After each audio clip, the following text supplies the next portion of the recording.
So welcome to my Tonart demo. That sounds like a great intro to me.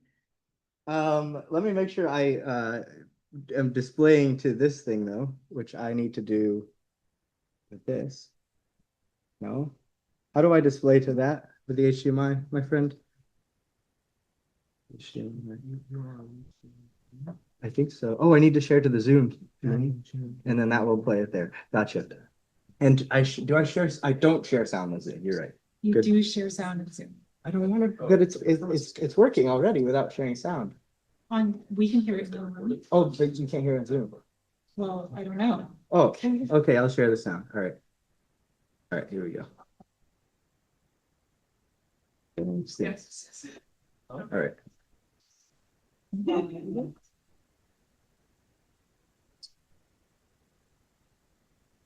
Oh, brutal.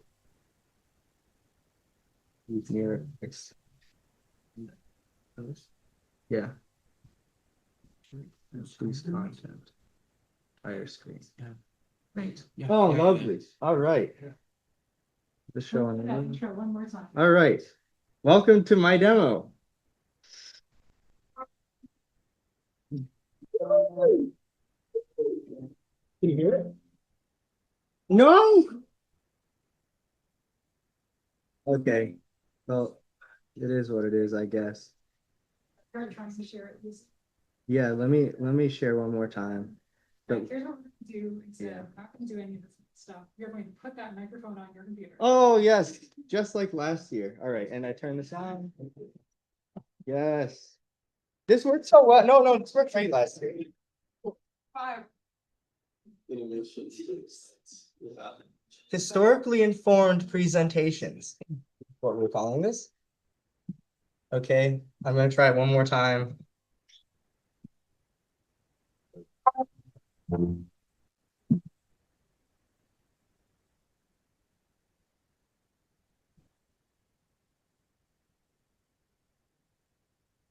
Welcome to my demo. Obviously, that's playing out this organ here.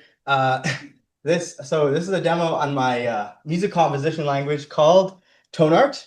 Tonart is abstract syntax for music scores. It's an embedded DSL in Racket. Big Racket fans in this audience, it seems. Awesome. Woo! So it's better that I play more music and do less talking. So we're going to start off with an excerpt from a Bach prelude or a Bach toccata and fugue.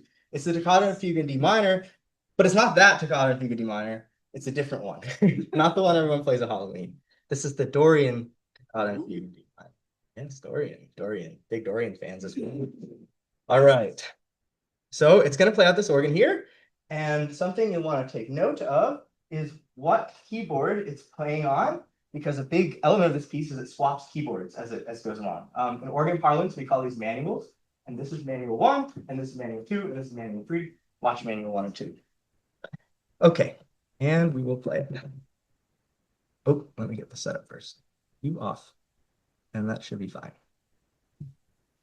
Okay.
So that's the toccata and fugue in D minor. And you're probably wondering how I got it to the organ.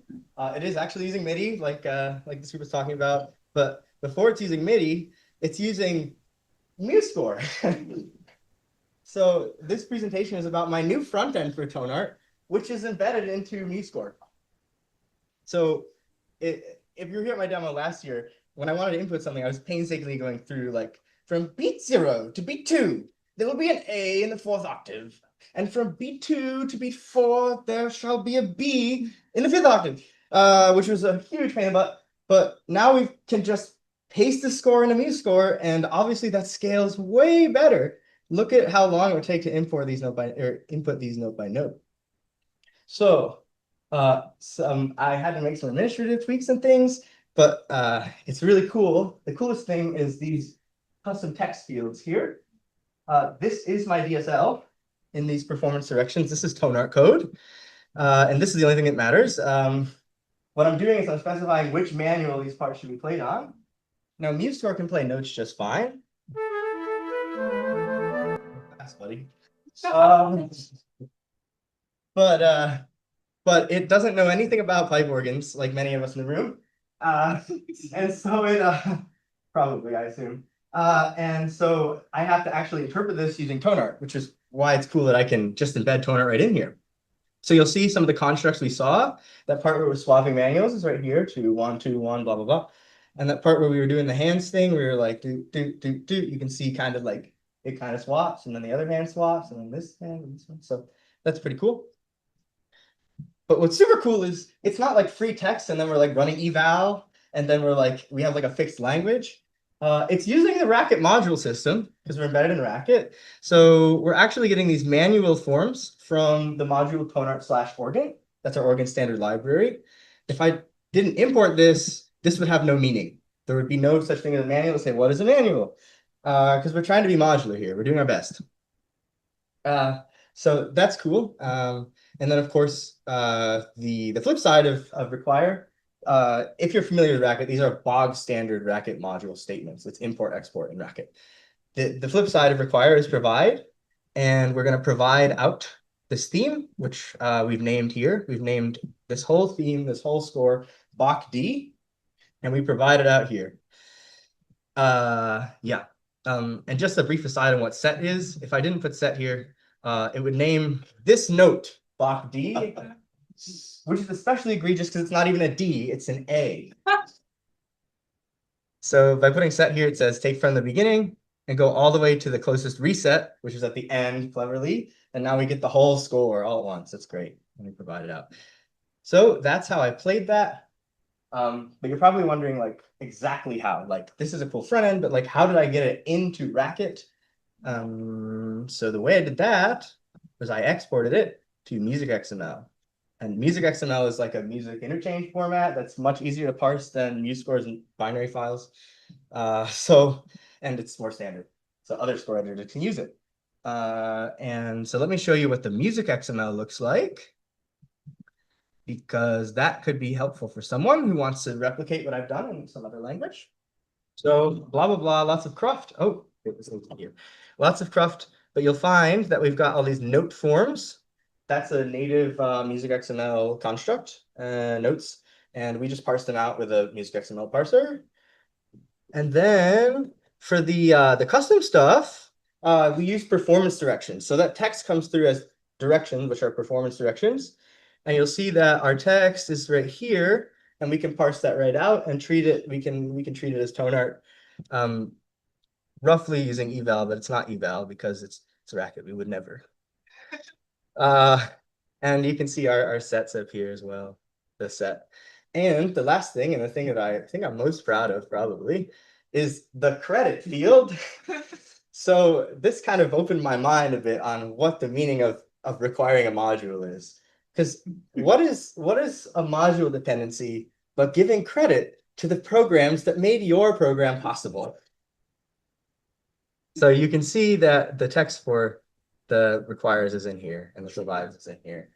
And if anyone else wants to try this embedding in a different language and using some preprocessor stuff, I'd really love to see that. You know, if you do it in Python, you could probably be very popular and have lots of money, unlike me. But Yeah, I encourage you to. Please credit me. So yes, that is how we get this in, and we just have a little stub here that points to the music XML right here. Sorry, right here, and that is how we load it into Racket. So that's cool, but at the same time, it's kind of boring. Why is it boring? Because we just took the whole score and like dumped it in. And Tonart claims to be claims to give you composable composition. Like the idea is when you make a module, you put like lots of different themes in there, like the materials you want to compose with, not just the whole score. And then someone else can take your module and use your themes in their own composition. So let me show you a more sophisticated one, only slightly more sophisticated. Uh, this one has multiple bindings that it exports. And the premise here is we've taken a couple themes from the D minor prelude and fugue and we've broken them out and then given them their own independent names. So you see here, this first one's called, it's the da da da da da da dee da dum, that part where the hands were going like this. And it's called Bounce. Let me play it for you, in case you forgot about it. That one. It's called, and I call it bounce because I think it's kind of bouncy and cool. I agree. And then we reset, which means we grab this as this name, and then we set the main theme, and we get the main theme from the beginning, which is the da da da da da da da da da da da da that opened it, that fiery opening. And you see, we provide two names out of the module system. So that's cool. I have one more quick score for you. Uh, this is just kind of out of obligation. This is the this is the source that was I presented in the demo proposal that I submitted to be able to give this talk. I felt obligated to show it to you. It does actually run. It was not a spook. And the two we want to look at here are the theme one, which is theme one. And then down here, we have a different thing here. It's called a registration pattern. And I don't know if you've guessed by now, but I'm here to present my music language, but I'm also here to evangelize for the pipe organ, which I love. And so this is actually all the things you've seen so far have been notes, but this is not notes. This is something different. This is pipe organ registration, which is to say it's these tabs here that I push and unpush. So if I take all these off, you see they're all off, and then I press this keyboard, nothing comes out, but I can turn them on, and you can hear it's different sound. So that is what we call registration in the biz, and you can turn them on, and then you can turn them all back off. Whoops. So that's what we're talking about here. And what this says is on manual one, the bottom manual, put one flute. It's very, we call it a thin registration. It's very light, quiet. Put one flute on the bottom manual, put one high string on the second manual, manual two, and put the oboe on the third manual, which is a bit louder than the other ones. And then what these are saying, it's just like in the toccata and fugue. It's saying start with your right hand here on manual one and your left hand here on manual two, and we'll do da da da da da dee da. And then for the last two notes, you shift this one up to manual three, and it'll play out the oboe. Bum bum bum bum, that kind of stuff. So I'll play that for you later. Just trust me on this one. It's pretty cool. So yeah. So that's kind of our concept of like a module, and you make multiple bindings and you provide them all out, and someone can like use your materials in their own way to make their own score. And so I'm gonna quickly play that for you now because it wouldn't be a Tonart demo without live coding in the REPL dangerously. So first off, we need to require the Tonart modules. So we're going to use Racket module system statements. So we're going to require the decomposed toccata here, which is, if you remember, the one with the bounce theme and the main theme. And we're going to require the proposal was the mandatory one. And because we're just integrating with the Racket module system, we can do really cool things like rename bindings and give every binding we import a prefix, which like show me an embedded DSL that's doing that. Like really, it's really cool. It's a detail, but it's an important detail. So down here, can everyone see down here? I hope so. Down here, we're going to do a little, this means send to the back end. So we're going to send a score to the back end to be played. And we're going to do talk colon, that's the prefix, and then we'll do bounce. And we'll do it as tones, so it'll sound like a little synthesizer-y thing. And then this is just they import a little slow, so I increase the tempo. Okay, and then we'll run it.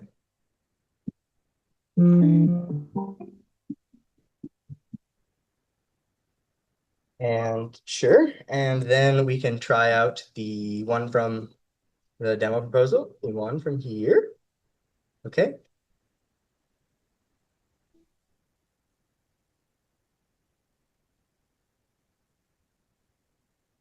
And of course, you want to hear that reg pattern thing I was telling you about, the registration thing. So I'll show it to you, colon reg pattern.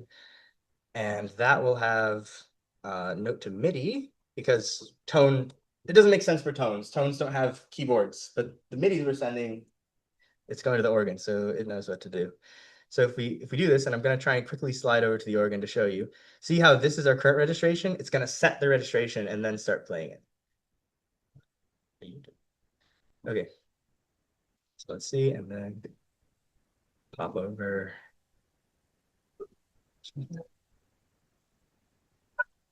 There's the O at the end that I promised.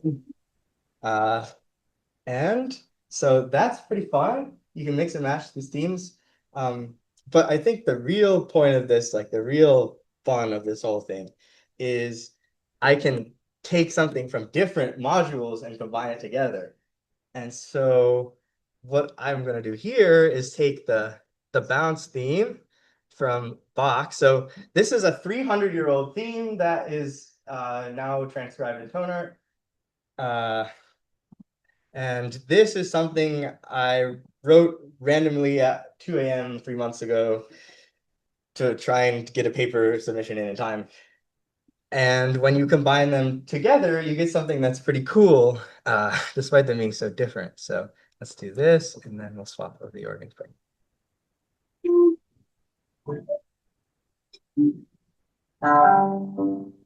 it plays like oboe. It's the same concept, but in a Bach piece. So I think that's pretty fun. Yeah, yeah. I have more, but how are we doing on time? After that session, also that's something that actually don't have Oh my gosh. Okay. Do you want to see something crazy? Yeah? Okay. Okay, okay, okay. Okay, okay, okay. I don't know. Yeah, this is already too crazy. Stop, please stop. Rewind, pause. Okay. Well, since we have the time, I want to show you that Tonart has a logo now. Yeah, yeah, yeah, okay. And there's something kind of special about this logo. Tonart actually is a family of logos because the logo is context sensitive. Let me explain. You can see up here that the presentation is in the key of C# minor. Just roll with it. Yeah, yeah, yeah, C# minor. Now, if I hit this, I have a button that changes the key. And as you see, the presentation changes key. And so does the logo.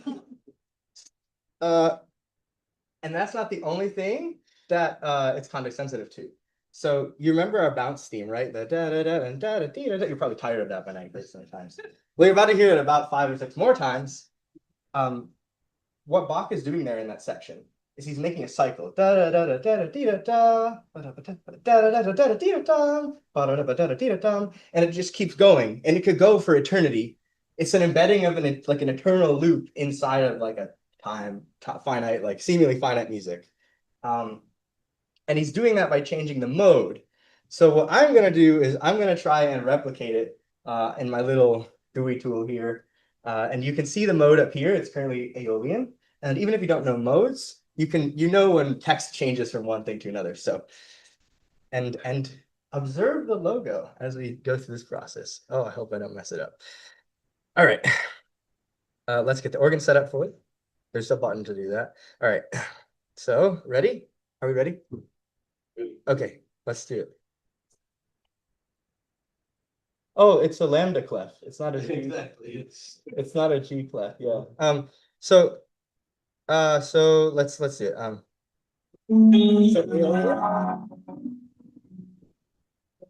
Korea is next. Submitting is next. What's up? Of course, but Bach doesn't do it, but I do it. I'll show you. It's next. Next is medium, and this is where Bach stops. But we have a first one, so we're gonna keep going. We're gonna push right into low Korean. And then Phrygian is the last one.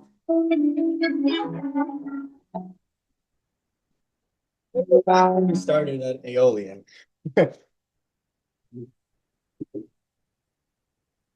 Thank you. And there's one last thing it's context sensitive to. This is just silly, but there's a transformation called inversion in music for all the theory geeks out there. And so I'm gonna apply inversion to this.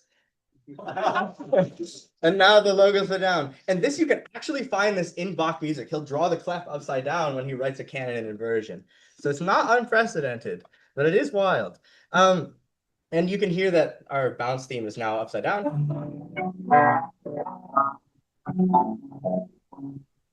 So the best way to hear this sound is ba dee da dee, because before it went dee da dee dum. So you can hear it's the other way at the end there.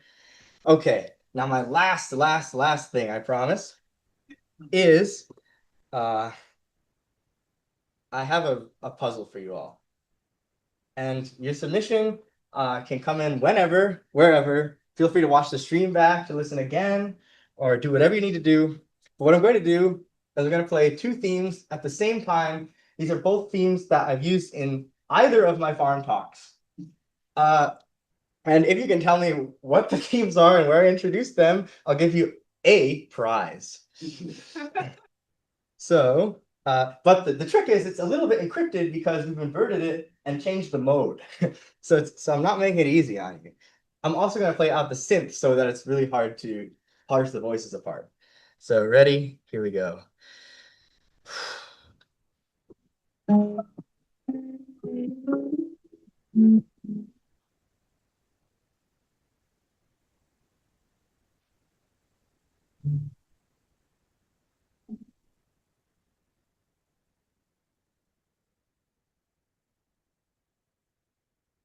All right, best of luck to you. That's all I've got. Any questions? Do we have time or? Okay.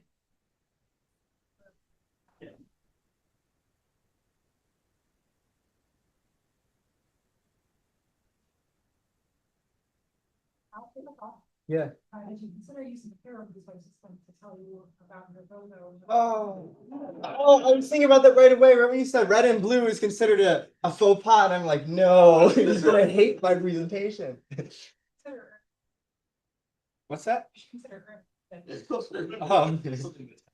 Yeah, something verified. You have a question?